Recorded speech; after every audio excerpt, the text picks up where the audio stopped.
Chop it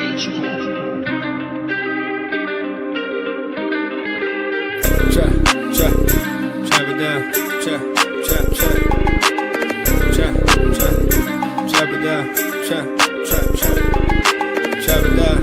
it down. Chop it down. You gon' chop it down. Chop it down. You gon' chop it down. Damn, set, watch him throw the ball. We gon' pick it off. You gon' let him hit the hole or you gon' cut it off. You gon' play through fourth and long or you gon' punt it off. Your defenders, heavy hitters, put your pads in. Don't be looking for the ref to throw no flags in. Keep the helmet on, keep the cleats tight. You the type to want to win by any means, right? You should look alive. This is Trap or Dive. This is Trap. I could have sworn I added Dre to the joint. There we go. Yes, sir. Welcome back to another episode of Trap or Dive Podcast. I am your host of Trap or Dive Podcast, Mual. Why is this thing uneven?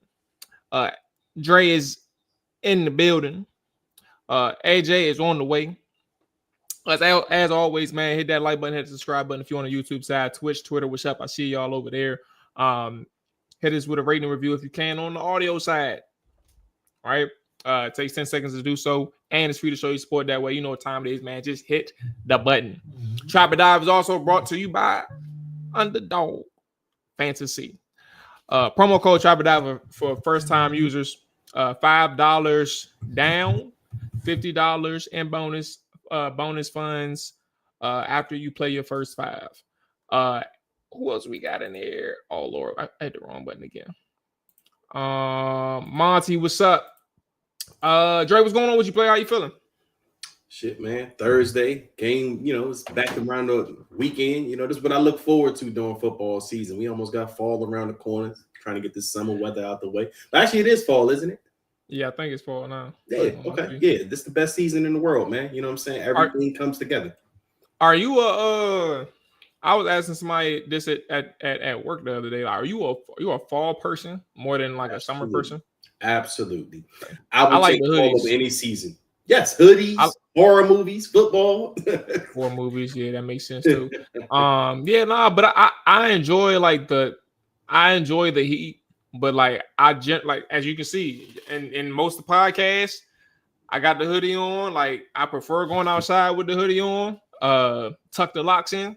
But yeah, I don't know, but I think there's some. I don't know. It's whatever. What's up, Dre? I mean, AJ. What the hell going on with you? Damn. Nah, I'm just playing around, but no, I am a summer guy.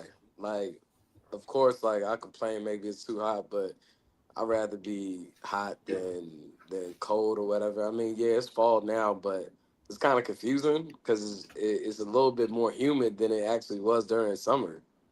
Like, yeah, I've been outside the last 2 days and like hoodies and sweatpants in the morning, and then I'm still outside like in the afternoon. I'm like, yo, it's hot as hot as hell. Feels good. Yeah. But I do. If there's one thing about like weather or temperature wise, like if I had the choice, like I'm definitely like a 69, 70 in the crib at all times. Like in the crib.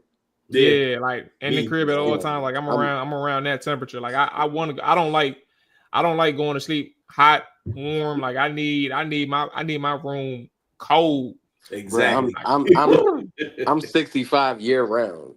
65. I mean, that's cold as a mug, but I mean, yeah. I'll take it over a hot. Wait, hold on. Do you? Because I know you're like, are you are your amenities paid for? Like, or you got to pay for that? Nah, I gotta pay for it. Like, yeah. But it's just like nigga, please. Bruh, like it's the best way to go to sleep, dog. Like it's the best way to go to sleep. And just like, yeah, I'm the type I'll never put the heat on. I've never have used the heat before in my crib. Like ever, any crib. God, yeah, so you like in the wintertime it's off, like the unit is off. Nah, that thing is still on. Cause I don't care if it frees up, whatever, because I ain't got to pay for it. So yeah, like I've never used the heat before. What about those mornings? No, AJ, what about the mornings? Like, in the wintertime when it's like super cold. That's really the only time I really turn the heat on. Like when it's like 20 degrees outside and you wake up and you're like, damn, it's real cold up in here. Man, maybe I layer up, but I don't use the heat. Like, bro. So that's why like chicks hate coming over my face. I was about to say, bro. I was really about to say, I said, hold on, bro. So you don't turn it. It's not only like 72, 73 when you get a little. Nah, bro. Like, over, bro. Nah, every like woman is naturally cold. They ain't coming over there. You can go home. You can go home for all I care, bro. Or you better snuggle with this teddy bear up under you. You can go over there, house which is me. You know what's funny, bro? That's why I really don't go over chicks' cribs, bro. Because it's like you don't control that other person's air. You never know what their house gonna be like. Like, you ever been over a chick crib, spent the night, and it's like they got their heat on 78? Nah, dog, ain't about to die. I know somebody who she said she sleep. I can't remember exactly what she said she sleep on temperature wise. She like to sleep warm, but she got a fan like right in front of like where she sleep. I'm like, nigga, you want the temperature warm, you got a fan like blowing in your direction. Like that don't even make sense to me. I was like, she's just giving herself a code. That's all she's doing is giving herself a code. I don't know, bro. But I was about to say, you know what's funny, bro? With the temperature, that's the last thing we get to the show. But when I told y'all my AC went out right before that heat wave, bro, and I had somebody over, and she was like, man, she's like, can you just put the temperature on 68? It's always on like 71 for me, right? Yeah. I put that bitch on 68, bro. Like the next day, the jump started, it broke. That was a costly spending. I start looking because and then on top of that, what's even worse because I'm like, yo, it's getting warm in here. Like I don't know, it was like a slow development of me finding out that my AC broke. I'm like, yo, it's so warm in here. I could have sworn it's on at 68. I look at the temperature gauge. I don't say 76. I said, oh shit. Okay. Atlanta's up. Washington is on the road this week. This is an opponent that got embarrassed against the Carolina Panthers. And Washington is in a situation where we don't have a lot of answers yet in terms of like some significant injuries and people that should be playing at least on the offense side of the ball, right? I don't know what the status is for Percy Butler. I don't know what the status is for Trey Amos. I mean, Marshall. Trey practicing full today? Yeah, he practicing full. Good. And then obviously we know Marshawn cleared concussion protocol, so that's kind of that's not a big deal on that side of the ball. Fellas, what is like our first thoughts when we think of the Atlanta Falcons heading into this week against the Commanders? I think Washington, and we typically don't even start with like spreads, right? We don't do that here. I mean, we talk about it, but not initially. But Washington is like a 1.5 1-point favorite. I could double check that. But yeah, where y'all at? I mean, I think Atlanta still is a talented team. It's so early in the season. You're gonna have I think week 3 was a wacky week, anyways. I mean, you had the Browns beat the Packers.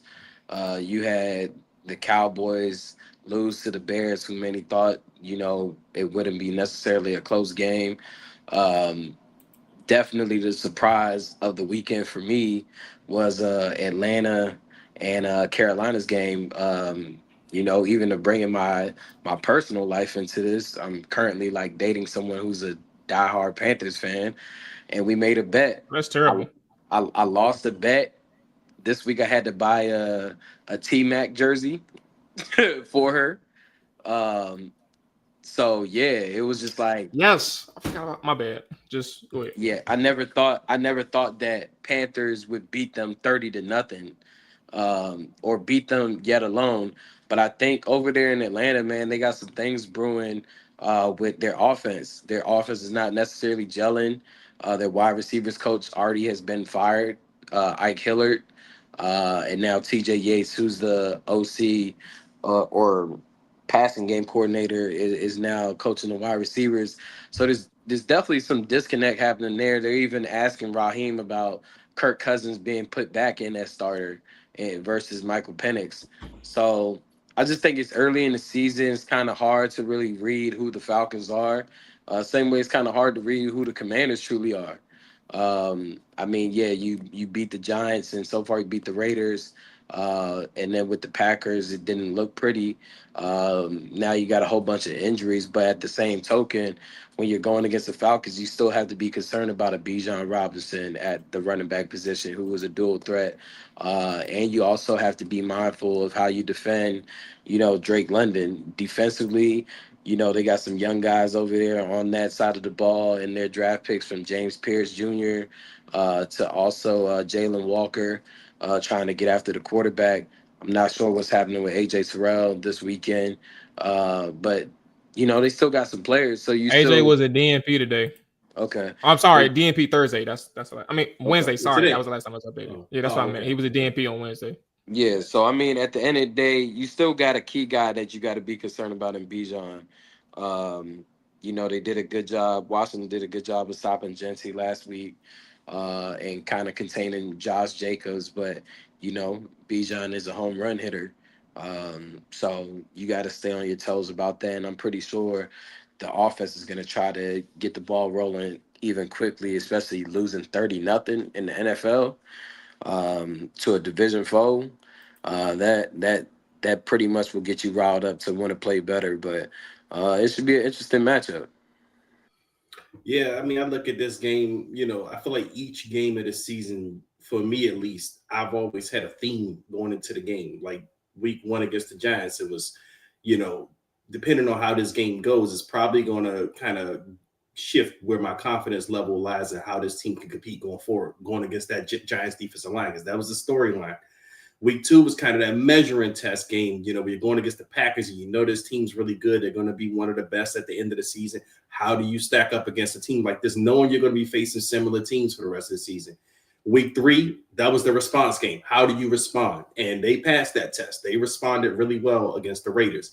Now, this week, my biggest thing against the Falcons is it's going to be about the coaches and how do they get this team prepared and how ready they're going to be, because you're going to be facing a desperate team. This team just lost 30-0. They are going to come out ready to, show that last week was a fluke. So they're going to be coming out, in my opinion, like high energy, a lot to prove with a chip on their shoulder. How does Dan Quinn and his group get this team to match that energy that they're going to be facing? Because if Raheem doesn't have those boys fired up, then Raheem is just as good as gone, even though he's a year and a half into his tenure at this point with the Falcons. But if you can't get your team riled up and, excited to play after losing 30-0 last week, then you're just as good as gone. So I fully expect Atlanta to come out ready, desperate.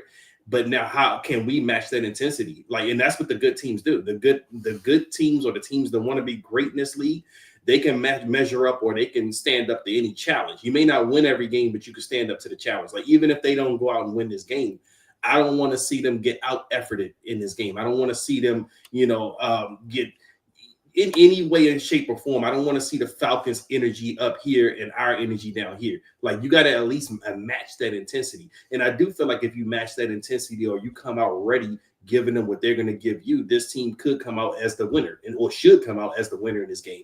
We don't know Jaden's status. A couple of guys are injured.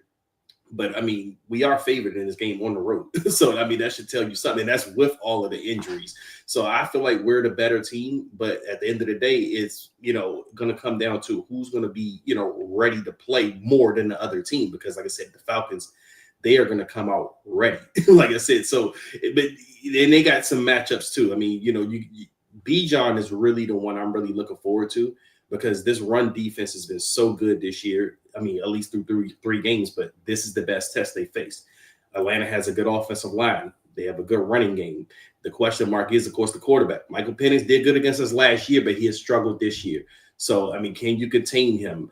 But again, I mean, it's going to come down to what we can do versus them, and we have to match that intensity coming into this game. Yeah, that's the one thing when you talk about being favored. That's the one thing I kind of want to reiterate, only because I've been hearing it a couple times throughout today and yesterday, like the concern of, them being favored, but, Atlanta just got shut out and blown out on the road, only being favored by 1.5 points. But you got to remember, as you said, that Washington's injured as well. They're dealing with injuries, but also, like, if this was a game that people expected Washington to lose, Atlanta would be favored. They're home. Like, they are the home team.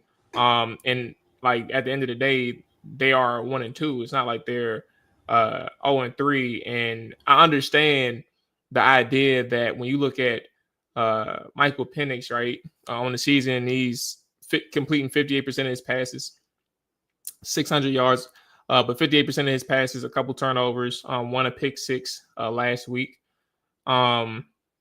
It's underwhelming to start the season for sure. He did lead a game-winning drive, or at least a fourth quarter comeback is what you kind of would qualify it as, against the Tampa Bay Buccaneers in the first game of the season. Baker Mayfield ruined the game-winning drive with his comeback. But at the end of the day, it's not starting off good for him. AJ, you mentioned about the questions to Raheem Morris about him benching, possibly moving on from Penix. And at the end of the day, he said, which was wild as shit, I ain't gonna lie to you, he said, look, man, Kirk Cousins lost his job. We ain't there yet with Michael Penix. Michael Penix is here to stay. And I'm like, damn, like I get defending Penix, but did you have to use Kirk as collateral, Brad? Like, that's insane. From a head coach, but I get it. Your point was definitely made. So I think Penix is in a situation where, like, he and that offense is looking at this secondary and knowing that there's going to be rephrase that, secondary and that second level, especially when Bobby Wagner's on the field, which he's always on the field, to be clear. Like, you know, this is an opportunity for us to really get back on track and get some explosives on the board, and maybe those explosives leads to touchdowns. A person that I think of when I initially look at, you already talked about Bijan, right? But another person that I look at, and you already talked about the Hall of Famer, future Hall of Famer. So Kyle Pitts is another person that I think about when I see what's funny. You know exactly what's funny, dog. Did I say something funny? Drake London. What about him? That's future Hall of Fame. That's the joke. Yeah, that's what was funny. Keep going when you soliloquy. Keep going. You take a sip of water, bro. Y'all done lost y'all mind. Look, man. Kyle Pitts is a guy that I think of with this new iteration of the Falcons, and like how he started the season so far. I don't know if you all been able to watch Atlanta just often, I guess, as the season started, to the start of the season, but Kyle Pitts has like this different juice to him. Now, granted, he's not averaging the same amount of yards of reception that he's been averaging in years past, but this start is a little bit different. Like, he's more involved in the offense throughout a game.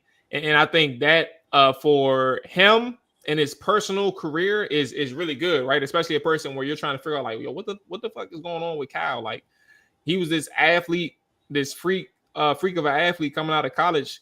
And like, it's little to nothing to show for him in his first couple of years in Atlanta. But this year, I think it's a little bit different in a positive way for him. As it relates to Washington, right?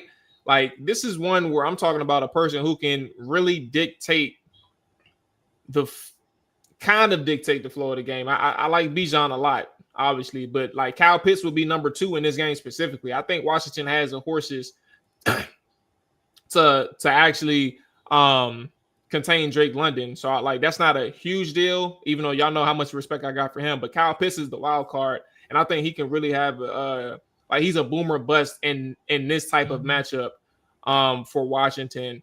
And that's kind of my main thing when I think about that offense. I want to pause there, see if we got any more thoughts on the offense before we get to the defense. Because that's a really good side of the ball for the Falcons.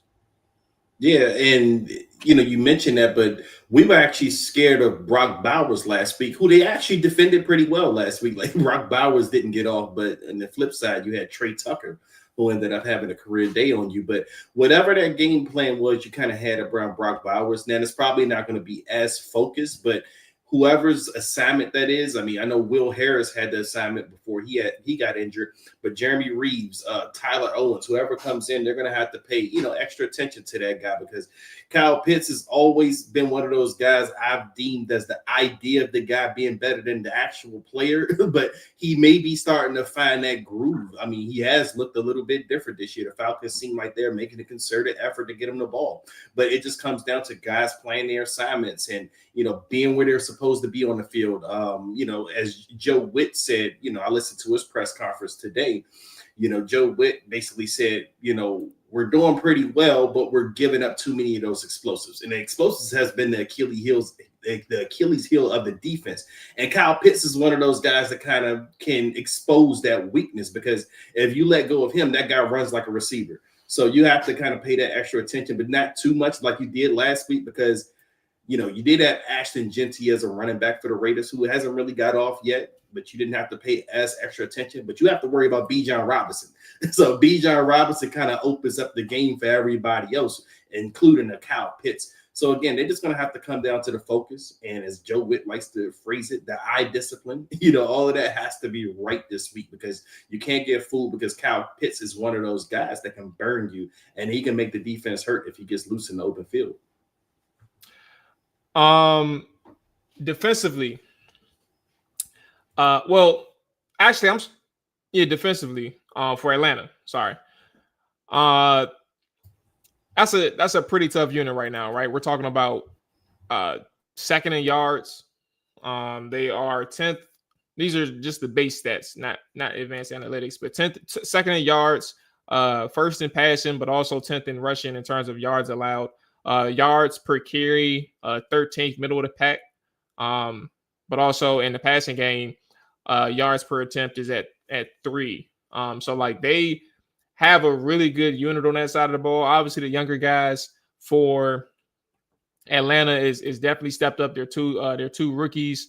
But also what's impressive when I do look at like the stats, the advanced rates, pressure rate, they're up there with the best. Washington is third in pressure rate, right? At 41.2%, but Atlanta's up there in fourth in terms of pressure rate, 40.3%. They get to the quarterback at a good rate. They get to the quarterback at a higher rate than Washington as well in terms of their sack rate. They get home. And I think that's kind of the big deal for anybody when you look at this side of the ball for Atlanta. Washington had 2 new faces starting on the offensive line last week, in Andrew Wiley and Chris Paul. You do have Connolly out there. He's gonna face some good competition again this week, but also obviously the rest of the offensive line. What do we think about overall with this defense? You mentioned Terrell. He was a DNP on Wednesday. I'm gonna try to look for the status for today. But what do we think about with the Atlanta Falcons defense, what they bring to the front for Washington against Washington? I mean, they got some juice on the pass rusher side with the additions of their 2 first-round picks, as mentioned, James Pierce Jr. and Jalen Walker out of Georgia. So those are guys that you just have to pay close attention to, and also seeing how they read their keys against Jaden Daniels, because, I mean, it's pretty obvious he's going to be playing on Sunday. So if Jaden's out there, I expect him to be put in the situations to have to run. But, I think that they do a solid job in developing the run game against this defense. I mean, the Panthers are pretty successful in being able to get the ball downfield and take advantage of a lot of the things that Cliff Kingsbury wants to do in his offensive scheme. I just think that for Cliff, he needs to just develop the run game early so he can play off of that. Once he gets that rhythm offensively, it's kind of hard to stop, man. Like, I didn't come into his tenure as being like high on Cliff, but once he really gets into his bag and he's getting those positive yards, like, he's one of the better play callers in the entire NFL offensively. I just think with what Atlanta is doing from a defensive side of the ball, they're still trying to gel. They're still trying to create their nucleus overall. But yeah, I just see that Washington can take advantage of the youth that's on that side of the ball overall. Yeah, you have to worry about a Raheem Morris coach defense because you know those guys are going to be juiced up. They could play, and they're solid across the board. Like when you look at the whole, defensive lineup for the Falcons, there's not really a weak spot or somewhere you could say, you can kind of eat against this guy. Like when we talked about the Raiders last week, we had the guy on Marcus. He was talking Raiders last week. He gave his instant kind of weaknesses like, you can go at Eric Stokes, you can go at Darnay Holmes. But I don't know if you have a guy on the Falcons that you can just really attack like that. They're pretty solid. With that said, they don't really have that fearsome pass rusher that we've been kind of facing the first 3 weeks. So that's one thing that you probably have an advantage on, but it's still, they get the pressure rate. They can get to the quarterback. They may not close as great, but they can still kind of get to the quarterback. But I do think in this game, you have to lean on what you did in week 3. And I think week 3 should be the identity of this team. And that's running the football in multiple different ways, like just, keeping the defense off balance with all the different formations that you could run out of. And that's whether Jaden or Marcus is playing. I think you're going to help either one of those guys when you get that established, when you go out there and say, yeah, I'm going to come out here and I'm going to bully you. Damn what you're going to do. Like we're talking about the Falcons being a desperate team. That's cool. But what about us? Like, what can we do to them? And I think we can establish our identity and we could play bully ball against the Falcons and you can wear a defense down. Like if you can go out there successfully run the football. So that's what I'm hoping that Cliff leans on in this game. Again, regardless of whether Jaden or Marcus plays, I think this is the key to this team going forward this season. Like this can be this team's identity. Like the first two, your 2 wins this season, Giants and Raiders, you ran the ball extremely well in both games. So I think that's where this team's bread and butter is, and that's what you can do against the Falcons. Yeah, I think these guys are young. In terms of the defensive line, specifically those edge rushers. I mean, obviously they're young, but I think no, let me rephrase that because Dre, you had specifically mentioned household names or and things of that nature. I think when you're kind of younger, you got to earn that, put your name on the map type of thing. But at the end of the day, I do think pressure, especially with a line that isn't necessarily solid just yet, right? I think those are kind of the things that are in their advantage as well, especially in drop back situations. What makes things tricky is it's not ideal in any circumstance to be in 3rd and long, and 2nd and long, right? Those long down and distances. And I think that's specifically the case here for Washington too. Wade, what's up, Wade? He mentioned Luke McCaffrey and Chris Moore, but the question in the chat was who steps up at receiver for us. I think we all lean that Terry McLaurin isn't playing. Cliff Kingsbury in his presser today stated 2 things actually about Deebo Samuel. One, for those who were interested, the special teams side, he said if Terry and Noah Brown wasn't to go, he would have a conversation. He would need to have a conversation with the people responsible for Deebo's special teams duties to make sure that he is a primary focus on offense as opposed to special teams, right? That's the first thing.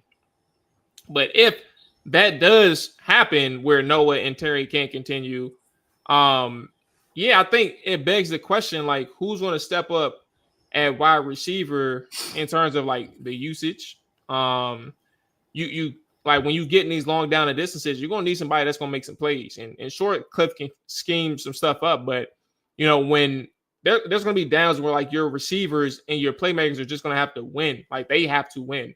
You find that in all instances of a game. Last week it was Terry for 50 something, right? That's a moment where you're asking your receiver to do his thing in a one-on-one situation and make the play. In another instance, Deebo dropped the pass, but it was a deep dig on 2nd and 19 or something like that. And you halfway made the play, but you didn't finish it. You need somebody to make a play in that moment. Mariota made his side, right? So you have to have these guys to make plays. And when it comes to the Falcons defense, I don't think it's super. I don't think they're close to what you would imagine a Green Bay Packers defense is. They've been around for a little bit longer. While Atlanta's a little bit still developing. But like that's kind of a big deal in terms of figuring out who is out there that you can trust in these moments where you already are struggling in terms of consistent separation. But now like you gotta avoid those long down the distances. But when they have to go to some of these guys and make plays, is it just gonna be Zach Ertz? Or are you gonna ask some other people to do some things? Or excuse me, or are you gonna need some other people to do some things? Of course they will, but like who's gonna be that guy that they can count on? That's what you have to find out in these moments against a team like Atlanta, who has a good pass rush, but also you have to find a way to win quickly as well. Well, that's where, you mentioned guys stepping up.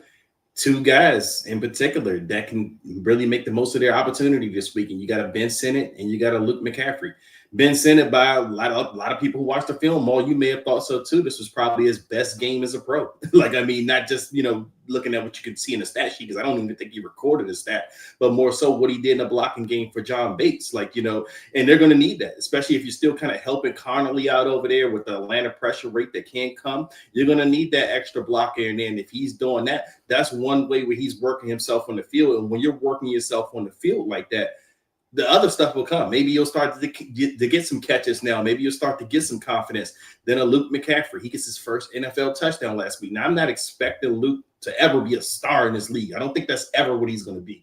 But I think Luke can be a solid contributor at some level in this league. And he has to show that, this is the opportunity for him, especially with Terry going out. Now, I think Chris Moore is probably more in line to get those snaps because he out-snapped them last week. Maybe Chris Moore showing more in practice, but that's another guy. If he's going to be on the field, he has to show something too. Now, he's a veteran. He's been in the league 10 years. So you're going to have to get this production elsewhere. It's kind of like when we talked about an Austin Eckler. When you're losing Austin Eckler, how do you replace his production? You're not going to find an Austin Eckler clone, but you're going to have to replace that production in other ways. And they did that last week. They did that in ways that Austin Eckler probably wasn't going to do, where you went with the power running game. So now you're going to have to find those contributions when you don't have a Terry out there. And I'm pretty sure Noah's not going to play. So how does these guys bring something to the table? They may not be the guys that they're replacing, but what can you bring to the table that's of value to the team? And it's time to show that. This is the time.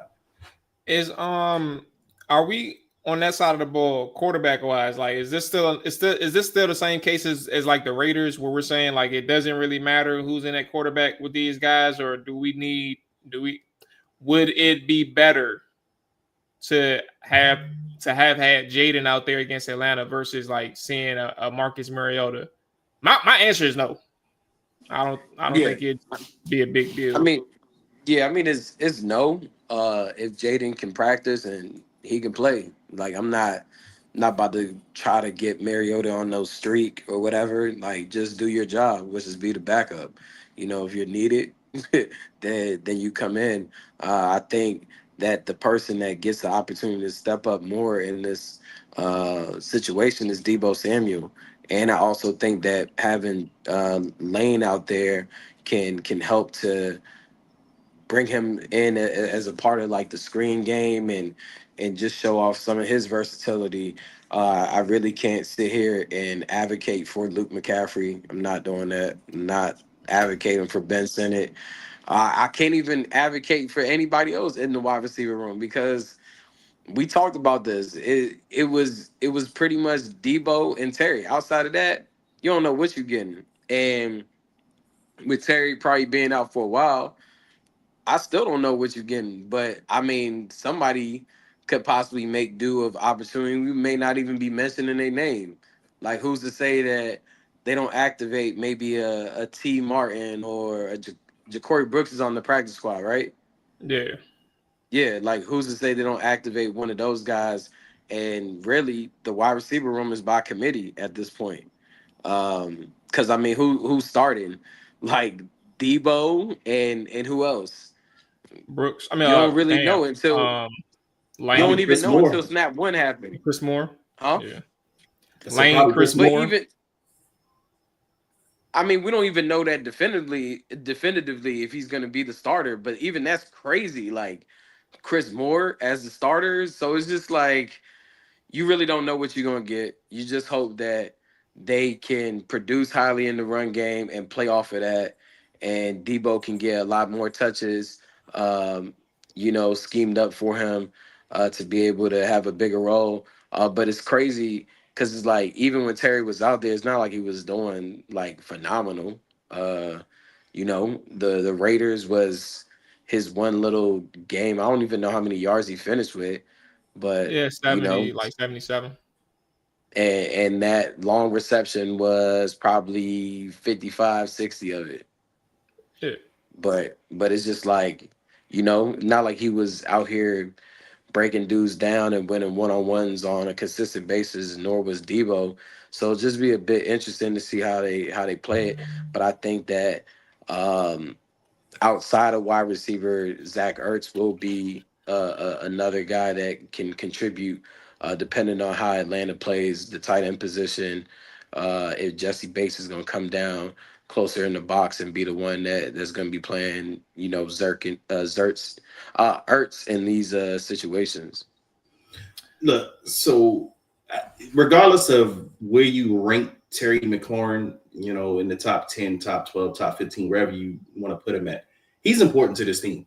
I mean, that's just the bottom line. And he may not have been putting up like, monster numbers, big numbers, but at the end of the day, Terry is a reliable wide receiver target, which you don't really know that you have that outside of a Debo, which we know Debo, we counted him in a reliability factor, but you don't know that you have that in a Luke McCaffrey. You don't know that you have that in a Chris Moore or Jalen Lane yet. None of them have proven that. So Terry's a big loss. And with that said, I do feel comfortable with Mariota as a quarterback. I still feel like you can win a game with Mariota at quarterback, even with all of this going on, but I think it will be a lot harder. So to answer your question, Mual, I would hope, I mean, not that I want to rush Jaden or anything, but if you asking me, what do I feel comfortable with? I feel comfortable with Jaden starting with all of the missing players around him, because I feel like Jaden is the guy that can really elevate. Yeah, that's kind of the conversation we had on Tuesday. Yeah, and that's what I feel about Jaden. I feel like he can elevate the offense when he's missing players. I feel like Jaden could put that cape on if he needs to put that cape on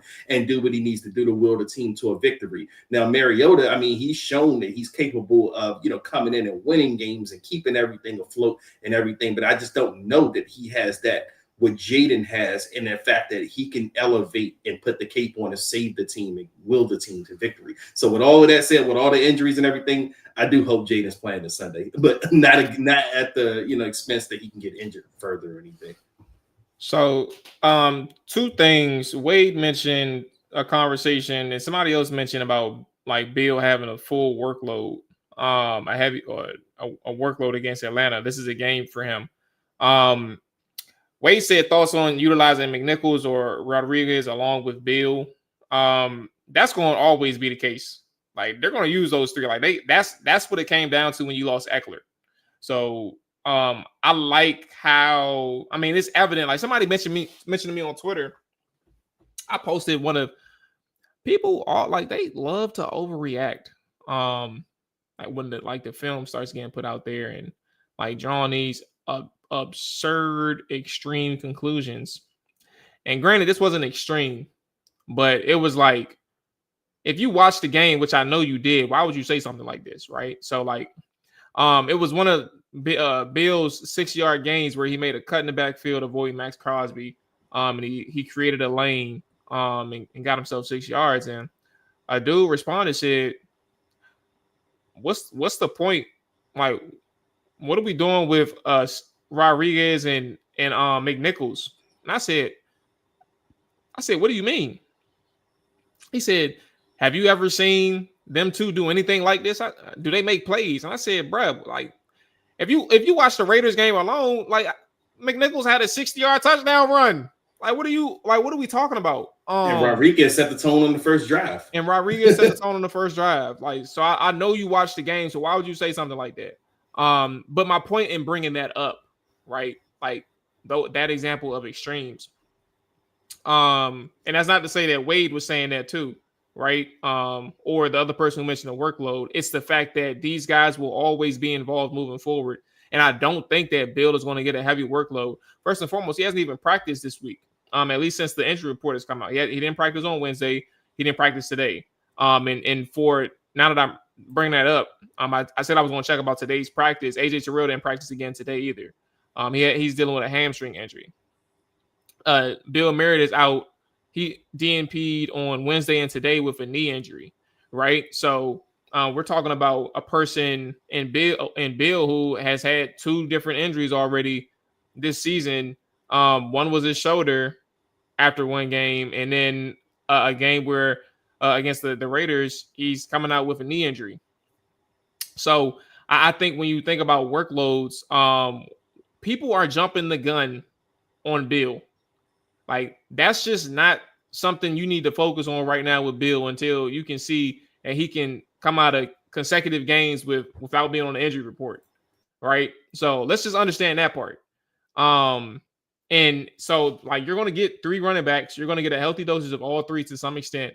And I think, like, the way that they use these guys is all going to be situational, but I would expect to keep seeing McNichols in situations where, like, you need to pass the football, you need to pass protection.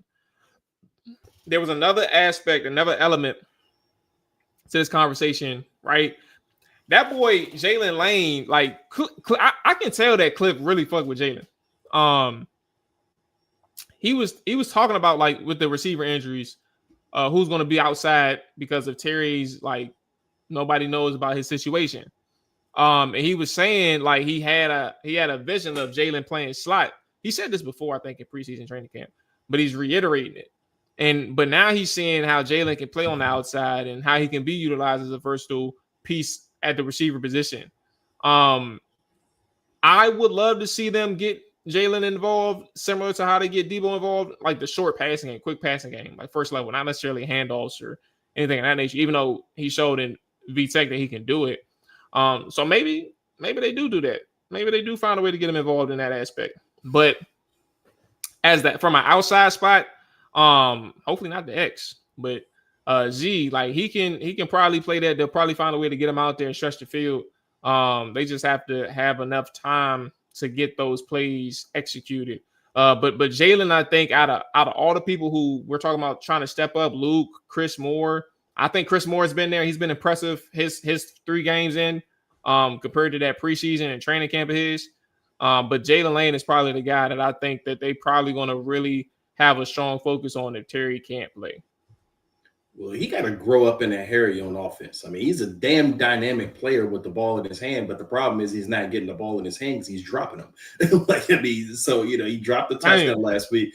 And he had another play that the intentional grounder happened on Mariota where he kind of quit on the route.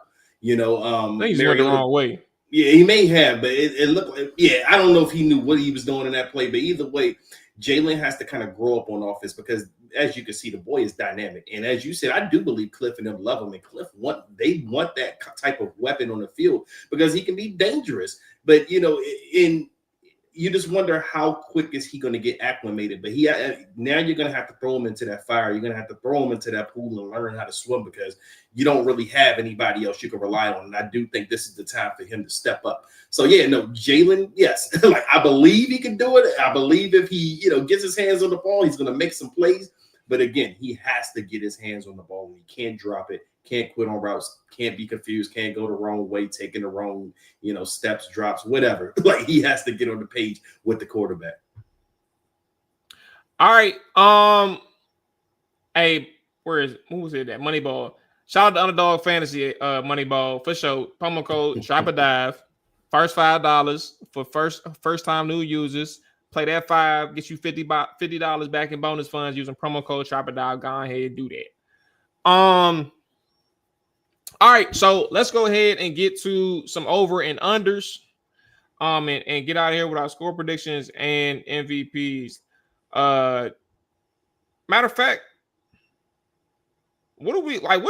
If we do our top? We're going to do the same thing, right? But if we would do like our top keys on both sides of the ball, what are those for you? Or what are our top keys offensively? Like, let's do two each. Top 2 on offense, top 2 on defense. And then we can get to the over unders. I would say top 2 on offense would be when you have those opportunities, taking advantage of it, meaning like your wide receivers, your running backs, your tight ends catching passes, being able to continue drives, like getting positive yards. Then I would also say just developing the run game from an offensive standpoint so that you can put, Jada in some situations to play off of play action and things of that nature. Defensively, um, trying to pressure Michael Penix as much as possible. I mean, the game that he played against Carolina, he was never really comfortable. He was unsettled. He threw a pick six. He had 2 interceptions on the day. Um, he really didn't rely on his footwork because he was feeling rushed in his progressions and having to get the ball out. So just making him as uncomfortable as possible. I would say probably maybe not even playing too much man. Maybe sitting in zone a bit more than you typically would like to, going against the Falcons, and then creating turnovers. Um, we need to see them create some turnovers, bro. Like, they have none going into this week 4 matchup. Like I just touched on, Michael Penix gave up a pick six, and he also threw another pick in the red zone.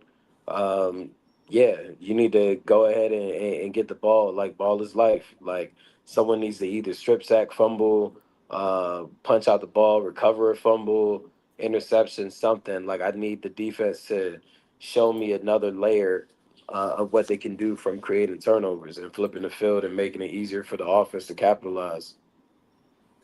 And offensively, I'm gonna go with lean on your identity. I already talked about this. You seem like you found that identity that you can run the football, and I think this team can run the football pretty damn well. Whether it's the quarterbacks, whether it's the running backs, they found something that they're really good at, and you have to lean on that, especially when your offensive line is still kind of gelling, and even with Chris Paul coming in, he played a really damn good game last week. But Josh Connolly still kind of needs some help over there. He still needs to grow up a little bit over there. So you want to lean in on that running game to give those guys confidence while they're gelling. Go forward. This is going to help you going forward when you lean into that identity. And my other key on offense, I want to see some explosive plays this week. I think this team needs a couple of explosive plays. Not to say that they haven't been doing that, because they've had a couple of them this season, but that's when you really open this game up, and that's when you're really gelling as an offense, when you can start to hit those things. And if a team is running the ball really well and you start to hit some of those explosive plays, that's when you can score 30, almost 40 points like you did last week. So that's going to be a big thing. So identity, explosives. And on the defensive side of the ball, I'm going to say explosives again. You have to limit the explosives, because that's been killing you this season. Even in the games you win, you're giving up explosive plays. Like Joe Witt said, they've given up 9 explosive plays this year. That's 3 per game. That's a 3 average in the game. You can't have that. Those are 3 plays that can kill you in the game, and you can lose games off of that. So, you're going to be facing a hungry Atlanta team. Limit those explosives. Please play discipline. Know who your guy is, communicate, whatever the case may be, but you have to limit those plays. And last but not least, of course, what AJ said, and this is the big elephant in the room, you got to get a turnover. 3 games in, no turnovers. You don't want to go 4 games in with no turnovers, especially on the road. It's hard to win on the road if you can't force a team to turn it over. They're going to have to commit a turnover or force a turnover this week. So, I actually think that this is probably one of those games where you do continue to play man coverage against a Penix, right? Like, I think it's a really good game to do that, right? Generally speaking, man coverage, there's a give and take. Man coverage is much more harder for quarterbacks because, like, it's stickier. Like, you have to make you're forcing the defense. You're forcing a quarterback to be perfect on every throw if you're in man coverage, right? You can't fuck up because if you're too far inside or if you're too far outside, it can be the difference between a completion, a turnover, or you're talking about a throw out of bounds, right? And I think for Washington, this bodes well for the type of games that Joe Witt loves to call. And for me, I'm thinking cover 1 pressures. Obviously, play your line games up front. You got a guy in Javon Kinlaw who just wreaks havoc. We know that offensive line for Atlanta has changed a little bit since last year, right? They don't have the same pieces as they did a year ago. And Javon Kinlaw, like Joe Witt just got done bragging about him. I didn't even know this was breaking news to me. But he said in this presser, he was begging Washington to go get him last year before he signed with the Jets. So imagine if they did have him last year. I'd love to see what that looked like. But then you had John Allen taking up fucking space, so I don't think that was going to happen. But this year, what you about to say? Oh, I was just gonna touch on Atlanta offense plays like their offensive formation that they sit in base wise a lot is pistol. So the reason why I was saying like playing more zone, I realized like the Panthers gave Penix a bunch of different looks. So he didn't really know he wasn't really reading that too well. So that's where I was saying it could be difficult for him. But yeah, they're beat up on their offensive line. They lost their best offensive lineman. So this is definitely a game where they can wreak havoc with their front four. Yeah, so get your pressures going, get your sim pressures, your line stunts, things of that nature. And I think from a coverage to rush standpoint, you'll have an opportunity. Number two, defensively, I don't have to elaborate any further because we talked about it already, but creating turnovers. I think going 4 games into a season without a turnover force is just unacceptable. Of course, luck plays a factor to some extent, but you have to be opportunistic when that time comes. So that over and done with, create turnovers. That's number 2 for the defense. Offensively, I think if Debo has a day where, I'm about to double check right now. If Debo has a day where he has at least 110 plus all yards from scrimmage, let's say that. I was about to say all purpose. I meant yards from scrimmage. If he has a day where he has at least 110 plus yards from scrimmage, we're talking about a day where they're still pretty explosive. Or that offense, is pretty explosive for Washington. Against the Giants, he had 96, right? And that was kind of his. I mean, it was his first game, and it was a breakout game for Washington. But since then, it's gotten lower and lower. 44 against Green Bay, 29 against the Raiders, right? And he's still making impact plays. Don't get me wrong. Like, we know that. And obviously he made impact plays on special teams against Green Bay and the Raiders. But this is a game, again, where we're expecting Terry to be out. So I think from a feature standpoint, this is a great opportunity for Washington to figure out how to get him back involved. And I say Washington, obviously Cliff, but Mariota's going to have to focus on him when he drops back. So we're having a game where Debo's around like 110 yards from scrimmage. We're in really good shape offensively. Obviously pass protecting is a big deal, so I don't want to like make that a key, but shit, might as well. Like don't revert back to the Green Bay game, and obviously don't revert back to the Giants game. I think there's a big difference in terms of like the chemistry across the board, being able to protect from all 5 different positions. But I like the way that they used Trent Scott. I like the way that they use Ben Sinnott and Colson Yankoff in situational down and distances. And I think if they continue that, I'd at least give them a chance in terms of the passing game. The amount of time that Mariota had back there, it made him confident in the throws that he was being able to make. And he had some that was under pressure too, that were dimes too. But at the end of the day, it all started with the line up front. So while we know the run game has to get established and the offensive line has to do their job, I think from a standpoint of being able to situationally use these bigs to help contribute in pass blocking, but also that extra man in the run game. It'll help take these guys a long way, especially if you don't have a John Bates. So those are my 2 keys. Use Debo offensively, like intentionally and consistently, but also like continue to utilize that extra man as a blocker in the run game, pass game, etc. And can I provide an update really quick before we go into over-unders? I just saw this pop on the timeline, but Nikki Javala of The Athletic, she just reported that Terry McLaurin's quad is unlikely to need surgery. I know that was kind of a concern. People was wondering how bad it was going to be. We still don't know, the length or how long he's going to be out, but I guess it's a good thing if he's not going to need surgery. Say that again? Say that again, Dre? Yeah, Nikki Javala says that Terry McLaurin's quad injury is unlikely to require surgery. So I don't know what that means as far as going forward, how long he's going to miss, but I guess that's a good thing that he doesn't need surgery. So maybe it's not going to be as long as some kind of initial. One step at a time. Man, that boy injury requires surgery. He's just trying to fight through it because of the narrative. Because You Like you a let me doctor, be bro? honest. Let me be real serious for a second. I mean, I'm always serious, but like his injury requires surgery. It's just that he doesn't want this to play into the narrative of what he was fighting for all offseason. Like the fact of being 30, never being injured before, like all these different things. Like he's really hurt, but he's gonna try to push through because he doesn't want to fall into that category because he knows how the fan base is gonna react.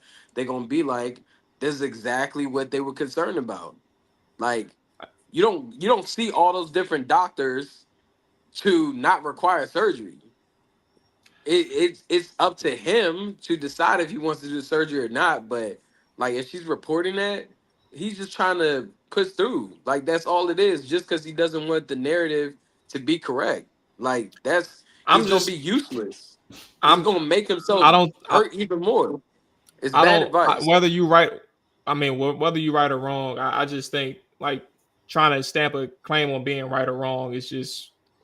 I like what's the point? I just don't understand. Not I'm just saying Moneyball, if like Moneyball, if I was a team doctor, he would be out for the year. That's what the team doctor told him. That's why he started seeking other opinions. Like, so I agree with the opinion seeking part. I think for Washington, let me rephrase it. I think for Terry, bro, like if this is the route that he chooses, then it's probably just going to take him a few. I mean, first off, it's clear that I don't think he's playing this week. And I don't think he's playing maybe in 2 weeks either. But at the same time, like there's unique circumstances to everybody's body and to everybody's like injury circumstance. That's why I was like, I don't even know what's the point of playing this game, bro. Like if you're not gonna play, then cool. Just let it unfold the way it's gonna unfold. Like, I really don't. I think we don't expect him playing anytime. But if AJ is right and he needs surgery, he's not going to be effective on the field, and he's going to need it anyway. So I mean, regardless of whether he's trying to push this down the line, the truth going to come out eventually. So I mean, who knows? And I don't know what the extent of his injury is. That's my point. That's literally my point. Time will tell this whole thing. Like I don't have a preference in trying to figure out what the truth is right now. But I get the report is going to make her report. Nikki's report is going to make people like have those questions or like jump to conclusions. But it's whatever, bro. Especially if I guess my mindset is like I don't expect him to fucking play this week, so I'm not even thinking about including Terry in any immediate future with Washington. oh yeah, I mean, and I don't think like my commentary wasn't about this weekend. It was just overall for the season, because I feel like But you're adamant that he's done for the season, and like that's what you've been leaning towards. That's what you've been fucking talking about on social media. Oh yeah, like I mean, it's over with, bro. Like, and even if he does try to get on the field, he's just gonna be jeopardizing the offense because he's gonna be limited. Like, it just doesn't make sense, bro. Like, I don't know, man. At some point, it all will get revealed. But if Terry wants to be a smart man, he would just go ahead, sit down, get put on IR, and just get prepared for next year, bro. Like. Moneyball, I want to know how is that Adam Peters' fault? I mean, we got a bunch of injured players this season. Terry's the only one that held it out. I mean, Terry got injured on a freak play. I mean, it is what it is, and he's also hitting that age where wide receivers probably get injured a little bit more than they like to get injured. I just don't understand how we're coming back to blaming Adam Peters. I'm about to say also another world is actually. I'm about to say that's literally the Commanders' stance in this. Like it's not their fault, but also to the point of what Dre is saying. Like, I'm actually so surprised that people I see on social media like keep pointing to the fact that he missed time in camp and things of that nature. When like, bro, like they got like 7-8 different injuries that's going on that we didn't even deal with last season. Dietrich Wise, he was on the show with us. Like, he was one of the people who was there every day, didn't miss any time, and the man gets hurt in the second game of the season and it's out for the whole year. I just think like to what you said, Dre, it's so many different elements and factors for these different injuries that they're facing, but it's piling up, bro. Like Jaden got hurt. He missed the game. Like, the fuck? Like, what we supposed to do? He ain't missed no time. Eckler was there all off season. Takes care of his body. Workout warrior. He's hurt for the season. Done. Yeah, I mean it's just football. It's just I don't even think that's it's the right just word. the nature of the beast. It's I don't know what that word was, but I mean it's happening to a lot of teams around the league, and that's why it's just like whoever's the healthiest team at the end of the year. Those are the teams that's going to make the run. I think the benefit for them, maybe, Jaden getting hurt early to begin the year, and a couple other guys, of course, like you've lost the Austin Ecklers and the Dietrich Wise for the season, but, there's still a lot of ball left into the year.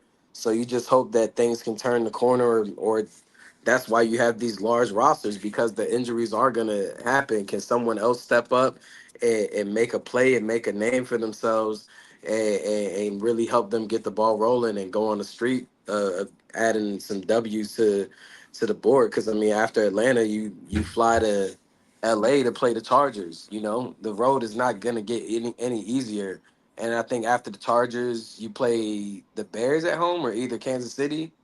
But yeah, I think it's Bears first, then Kansas City. Yeah, I mean this is the true beauty of being a general manager. Is not just to make sure you have your starters; it's to make sure you have backups as well that can contribute and play their role. So I don't think people should blame AP for the Terry situation. It's just that's what data shows, and unfortunately, like I said, this is just my opinion. It's not anyone else's opinion on here.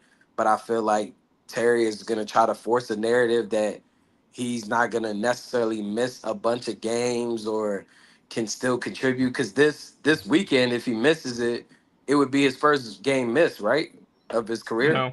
No, I think since like in his rookie year, 20 or 2019 year. Okay, because I remember he had turf toe and he played through the turf toe one year.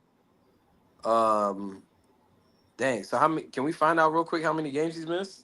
I'm pretty sure it's not much. Yeah, it's just one, I think. Yeah. Okay. Yeah. So, hey, man, we'll see. But all right. Let's go ahead. So I realized at this point we don't even know who's at quarterback right now. We don't know if Bill's playing. We know Terry isn't playing, but like,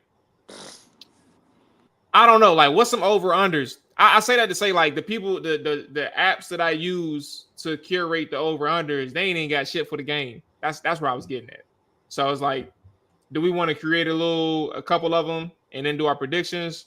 Because we ain't got shit on the apps. Yeah, man, just make it up, I guess. All right, we're gonna do two.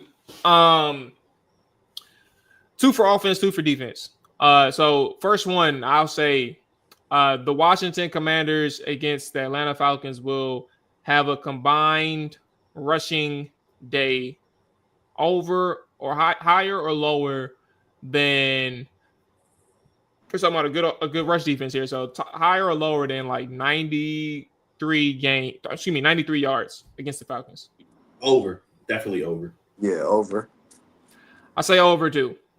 I see y'all in the chat too. I should have been. Let me see if I can show some love to you all while we're doing this. AJ, you said over? Yeah, I said over. Okay, over. All right, so we're all on over. I got a lot of faith in this run game. They're just pretty intentional about it, especially when they need to. So that's kind of where I'm at with that one. Let me follow up to just real quick for y'all. Who's the leading rusher for Washington in this game? I don't know, bro. I'm my dad. I say it's because I don't know. I got an idea. Bill may be playing, but I think he may be limited in his snaps if he plays. I'm going with C-Rod. I'm about to say I would have to go with C-Rod by default. He's probably gonna get the most toast. Yeah. I'll say Deebo Samuel. Man, that's bold. All right, so my next. Now when we come back Sunday, I get to slap you. It's not going to happen. If I'm right, Sunday I get to slap you whenever. That's really bold. It's not going. Yeah, it's not going to happen. All right, how about that? Okay, cool. Yeah, when you come back, sure, you get to slap me, and then when he don't get it, I get to slap you, bro. I get 2 slaps. Cool. Jamal more likely to get that slap off. I get 2 slaps. Nah, not 2. Just one slap. All right. But my second one was actually about Debo. I mentioned what I think in the keys of the game, what he would need for in order for the offense to come across like they had an explosive day or another effective day. I said 110. So I'm going to be a little bit lower than I'm going to say Debo Samuels will have higher or lower than 98 and a half yards from scrimmage. You said 90, how much? 98. I'm going to say under. Under. Now I said what they need, but I think I'm gonna go under too. I don't like this trend. You better go under when you getting slapped. I don't think. Wait, what you think? You thought Debo was actually about to get all the rushing yards? Nah, but I feel like he's gonna have I feel like he's gonna break a long one, and that's why I say what I say, like in that regard. So then when you add in receiving, he'll be over it. But I definitely feel like he'll break a long one, probably like a 52-yard joint. Oh yeah, you really shooting. Okay. I'm gonna go lower, but I actually don't think it's gonna be significant. I think it's like around 80-ish, maybe 70-ish. But yeah, like his trend. And I hope Cliff Kingsbury is paying attention to that. His yards from scrimmage has lowered ever since the beginning of the season. So they need to pay attention to like Debo's effectiveness on offense. I'll go lower. Defensively, Washington will have more than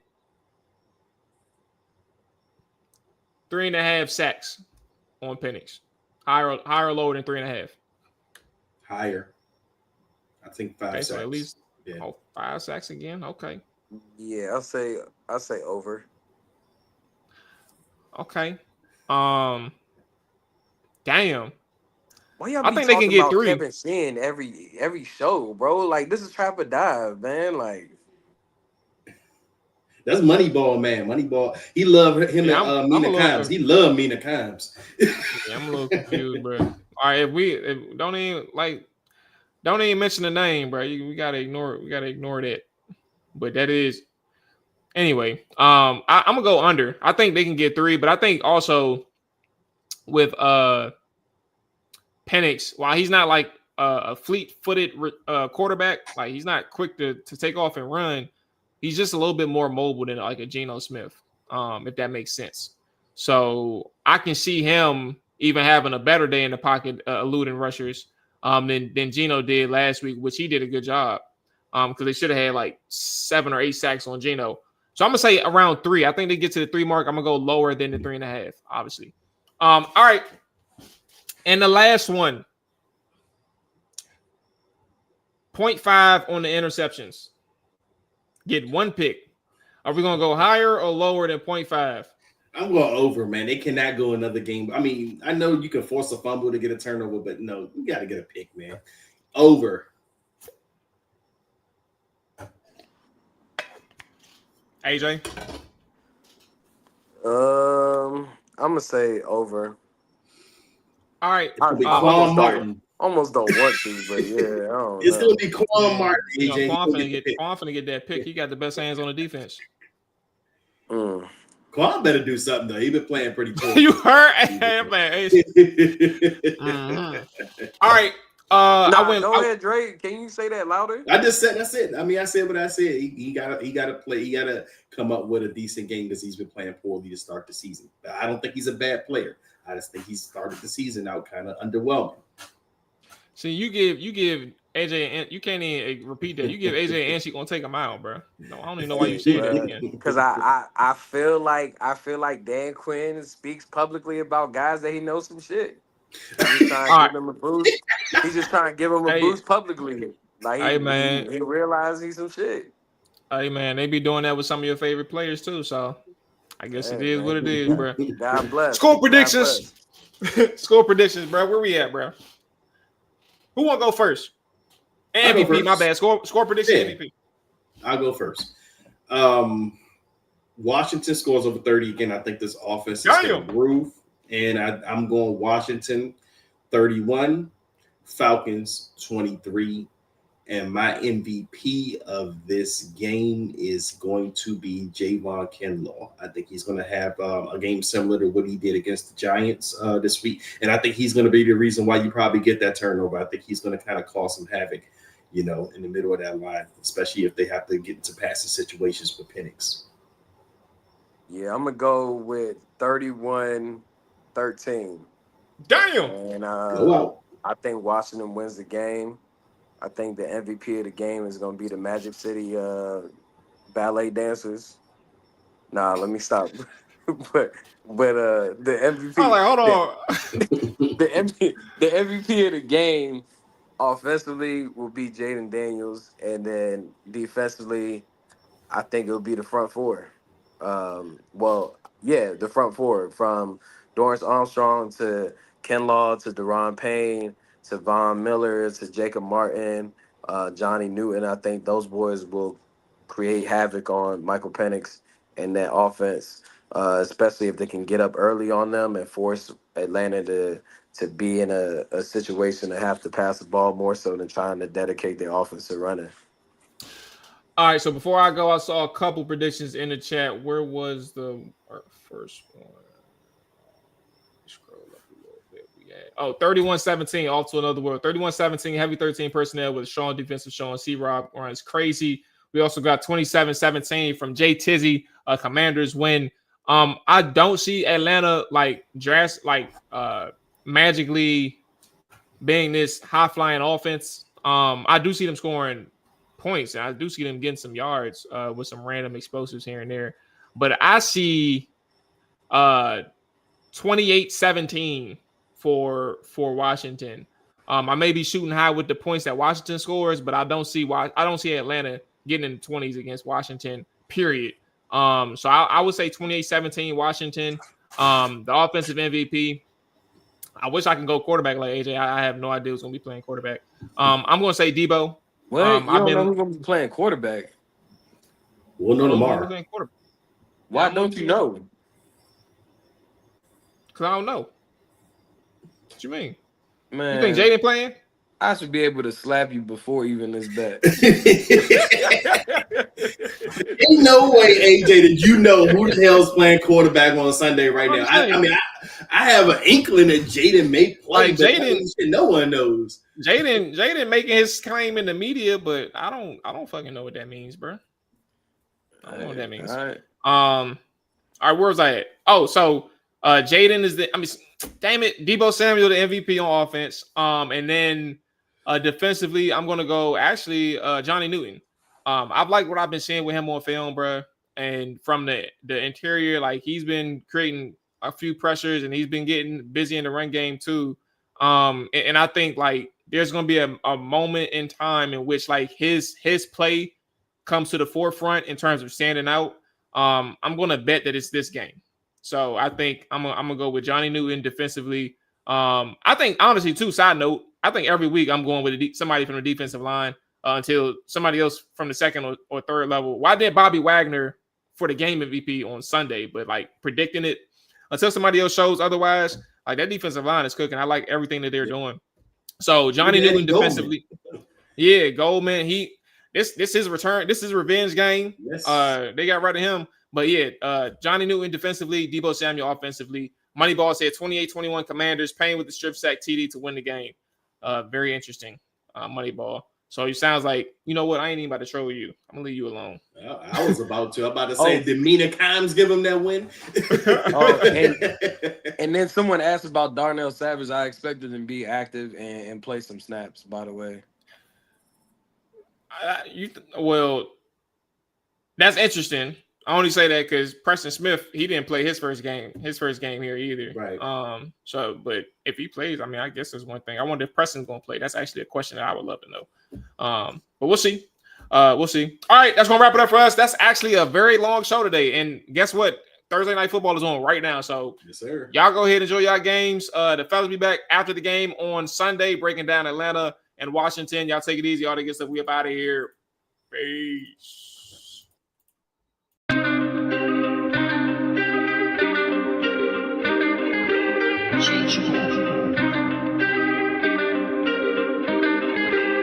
Try.